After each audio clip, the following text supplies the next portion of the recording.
जय श्री राम दोस्तों, बहुत बहुत स्वागत है आप सभी का आज के व्लॉग में। ये व्लॉग है 14 फरवरी का। तो दोस्तों सुबह पूजा वगैरह हो गई है, हस्बैंड चले गए हैं दुकान पर और ये 13 फरवरी का रिकॉर्डिंग है जिसमें कि मैं तैयारी कर रही हूँ अगले दिन डोसा बनाने की।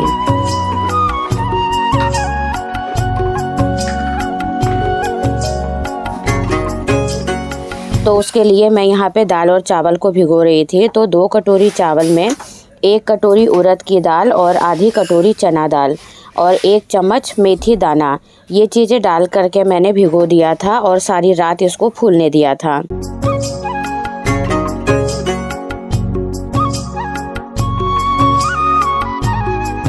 यहाँ पर चावल को मैंने भिगोने से पहले एक बार साफ़ कर लिया था कि यदि कोई कंकड़ पत्थर होंगे तो वो पहले ही निकल जाएंगे।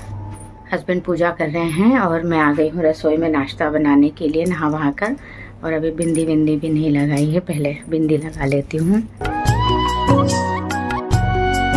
तो दोस्तों सुबह पूजा वगैरह करके मैं आ गई थी रसोई में। पहले बनाई गाय की रोटी और उसके बाद हस्बैंड के लिए नाश्ता बनाया, अपने लिए भी नाश्ता वगैरह बनाया और फिर मैं चली गई थी कपड़े धोने के लिए क्योंकि आज मुझे मशीन लगानी थी। दोस्तों आज मैं बना रही हूँ डोसा सांभर डोसा, क्या बोलते हैं, सांभर डोसा। हाँ, आज मैं बना रही हूँ सांभर डोसा। तो डोसे की तैयारी मैंने कर ली है, बैटर वगैरह बना दिया है। अभी सांभर के लिए मैंने ले ली है ये लगभग 250 ग्राम गोभी है, 2 छोटी शिमला मिर्च है, 2 बड़े प्याज ले लिए हैं, 1 बड़े आलू के ऐसे छोटे टुकड़े कर लिए हैं और 2 से 3 टमाटर काट लिए हैं। जो सब्जियां थी मैं उसी में ही सांभर बना रही हूँ और इसको हल्दी नमक मिर्च के साथ उबाल लूँगी। दोस्तों अरहर की दाल मैंने पहले ही डाल दी थी, उसमें सब्जियां डालकर और स्वाद के अनुसार हल्दी नमक मिर्च डालकर और इसमें कम से कम 4 से 5 सीटी लगा लेनी है ताकि अरहर की दाल पूरी तरह से गल जाए और सारी सब्जियां भी घुल जाएं।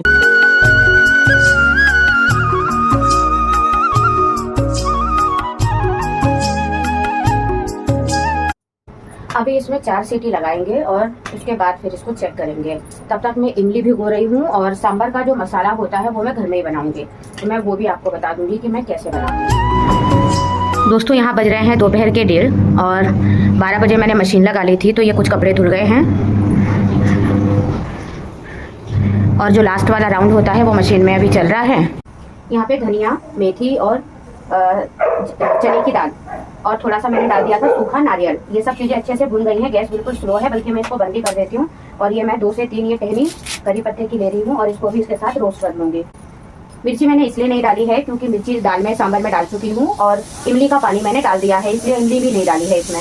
दोस्तों सांभर मसाला कभी आप ऐसे घर पे बनाइए, इसका स्वाद बहुत ही अच्छा होता है। इसके लिए हमें 1 चम्मच साबुत धनिया, 1 चम्मच चने की दाल और आधा चम्मच मेथी दाना चाहिए और इनको तवे पे हल्का सा रोस्ट कर लेना है। उसके बाद उसी में ही 2 से 3 टहनी करी पत्ता डालकर और सूखा गोला डालकर इसको अच्छे से पाउडर बना लीजिए और फिर आप इस सांभर मसाले का इस्तेमाल कीजिए, इसका स्वाद बहुत ही बढ़िया होता है। आलू का मिक्सचर बना रही हूँ मैं और उसमें राई का तड़का लगाऊंगी। आलू उबाल के मैश कर लिए हैं और ये मैंने 3 बड़े प्याज काट लिए हैं। इसी में मैंने करी पत्ता और 2-3 हरी मिर्चें काटी है, बस ज़्यादा नहीं काटूंगी। तो अभी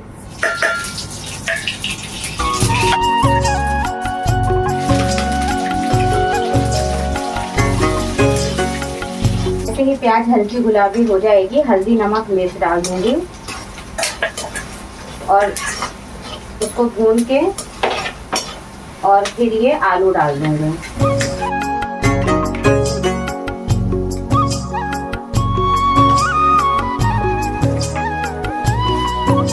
यदि आप चाहें तो यहाँ पर पनीर का मिक्सचर भी बना सकते हैं, उसका भी डोसा बनता है, लेकिन मैंने केवल आलू और प्याज का मिक्सचर बनाकर इसी का डोसा बनाया था तो ये भी बहुत ही स्वादिष्ट बना था। और जैसे ही आलू और हल्दी वगैरह अच्छे से मिक्स हो जाए और पक जाए तो उसमें हरा धनिया मिला करके अब इसको ठंडा करने के लिए रख देंगे। ये मसाला तैयार है। चाट मसाला आमचूर में कुछ भी नहीं डाल रही क्योंकि मेरा सांभर बहुत ही चटपटा बना है। ये प्लेन रखूंगी मैं आलू। बहुत ही बढ़िया सा आलू और प्याज का मिक्सचर तैयार है और अब इसे थोड़ा सा ठंडा कर देंगे। गैस बंद। दोस्तों यहाँ पर मैं बना रही हूँ नारियल की चटनी और कच्चा नारियल है, इसको इसके साथ ये भुने हुए चने डाल दूँगी। नारियल की चटनी जब भी बनाई जाती है उसमें भुने हुए चने या रोस्टेड चने आते हैं, चने की दाल उसको बोलते हैं, वो भुने हुए ही चने होते हैं। आप उसे भी डाल सकते हैं या फिर बेसन की भुजिया वगैरह भी डालकर आप इसको बना सकते हैं। लेकिन भुने हुए चने डालने से इसमें बहुत अच्छा गाढ़ापन आता है और नारियल के साथ एक अच्छी खासी मिठास भी आ जाती है। तो यदि आप इस तरह से चटनी बनाते हैं तो ये मेरे घर में बहुत पसंद आती है। इसमें हरा धनिया और 4 से 5 हरी मिर्चें भी पीस लेते हैं और इसके बाद आप इसमें जो तड़का लगाते हैं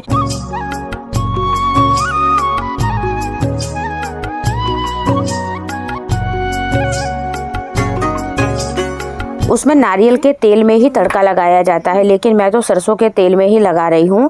और मैंने एक साथ ही सांभर में और चटनी में दोनों में तेल में ही राई, लाल मिर्च और करी पत्ता डाल करके इसका तड़का लगा लिया था। चटनी में तड़का लगा दिया है दोस्तों राई और लाल मिर्च का। और यहाँ आलू का मिक्सचर वगैरह ठंडा हो गया था दोस्तों। अब बारी आ गई थी डोसा बनाने की। तो दाल चावल मैंने रात को भिगोए थे, उनको सुबह उठते ही मैंने पीस दिया था। और ऐसे पीसने से 4 से 5 घंटे का जो इसमें रेस्ट मिलता है, इससे जो डोसे बनते हैं वो बहुत ही करारे बनते हैं और बहुत ही अच्छे बनते हैं। तो इस तरह से 4 से 5 घंटे के लिए इसको फर्मेंट होने के लिए रख दिया था मैंने। और अब इसमें स्वाद के अनुसार नमक वगैरह डाल दिया था थोड़ा सा। और उसके बाद फिर मैं ये डोसा बना रही थी और यहाँ साथ के साथ में अपनी प्लेट की भी तैयारी कर रही थी। नारियल की चटनी में भी मैंने नमक डाला है, आप अपने स्वाद के अनुसार नमक डाल सकते हैं, मैं हल्का ही डालती हूँ। तो यहाँ पर पहला डोसा बना रही थी मैं और उसको बनने के बाद में फिर मैंने बच्चों के लिए प्लेट निकाली।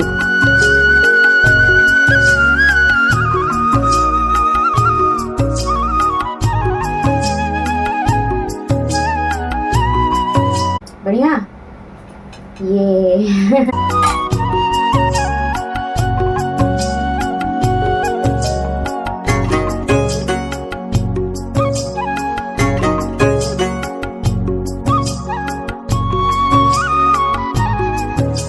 बताना कैसा बना है। आप लोग तो खा भी गए, बड़ी जल्दी सर्विस चल रही है आप लोगों की।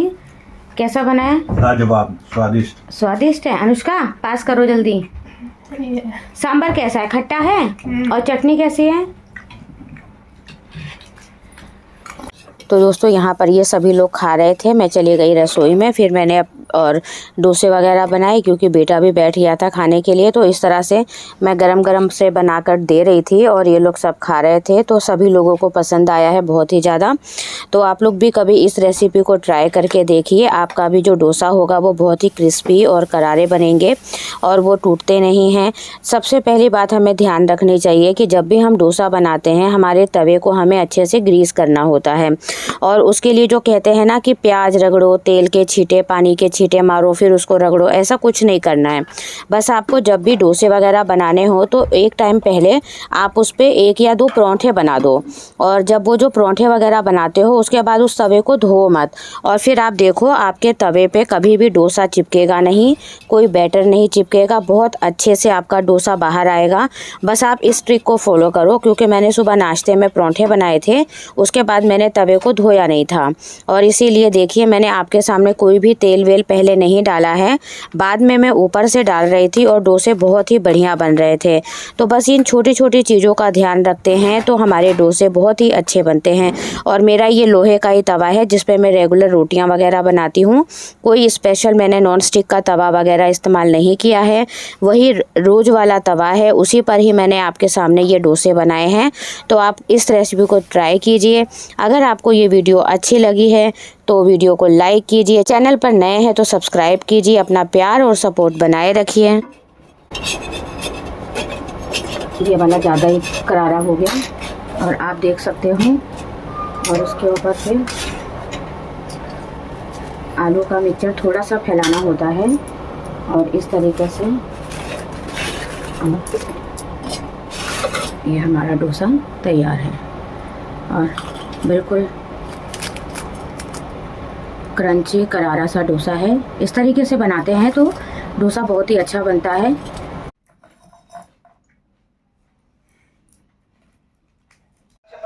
क्या खा रहे हैं हम?